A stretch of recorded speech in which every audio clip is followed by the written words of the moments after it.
कल्पना करो, एक ऐसा समय जब ब्रह्मांड में संतुलन डगमगाने लगा था।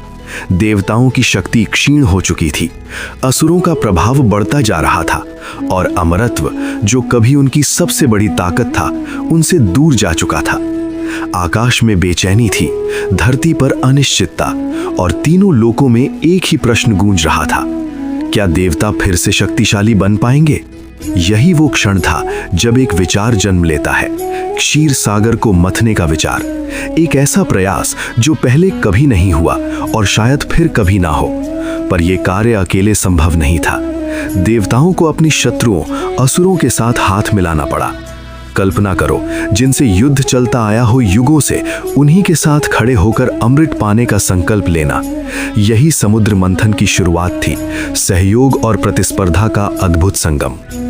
मंदराचल पर्वत को बनाया गया मथनी, वासुकी नाग को बनाया गया रस्सी, और जैसे ही मंथन आरंभ हुआ, सागर की गहराइयां कांप उठीं, लहरें टकराने लगीं, आकाश में गर्जना गूंजने लगी और पूरा ब्रह्मांड उस दिव्य दृश्य को देख रहा था।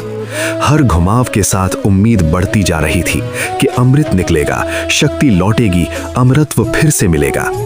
लेकिन हर महान प्रयास पहले परीक्षा लाता है। मंथन से निकला हलाहल विष इतना भयानक कि उसके धुएं से लोग जलने लगे। देवता भयभीत, असुर पीछे हट गए, किसी में साहस नहीं था उसे छूने का। उसी समय प्रकट होते हैं महादेव, शांत, स्थिर और संसार की रक्षा के लिए वो विष अपने कंठ में धारण कर लेते हैं।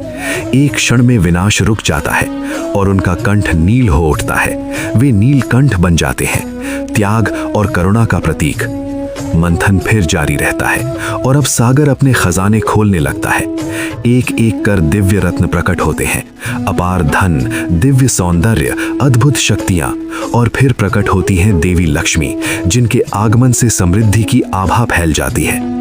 देवता और असुर दोनों आश्चर्य से देखते हैं, क्योंकि हर क्षण सागर कुछ नया दे रहा था। परंतु असली प्रतीक्षा अभी समाप्त नहीं हुई थी। सभी की दृष्टि एक ही चीज पर टिकी थी, अमृत। और अंततः वो क्षण आता है जब अमृत कलश प्रकट होता है। उसी पल वातावरण बदल जाता है। सहयोग की जगह लालच ले लेता है, मित्रता की जगह प्रतिस्पर्धा, और देव असुर आमने सामने खड़े हो जाते हैं। अमरत्व की चाह इतनी प्रबल थी कि संघर्ष अवश्यंभावी था। ये कथा केवल एक पौराणिक घटना नहीं, ये जीवन का दर्पण है। जब हम अपने भीतर के सागर को मथते हैं तो पहले विष निकलता है, कठिनाइयां, पीड़ा, संघर्ष, पर यदि धैर्य रखें तो वही प्रयास अमृत भी देता है, ज्ञान, शक्ति और सफलता। समुद्र मंथन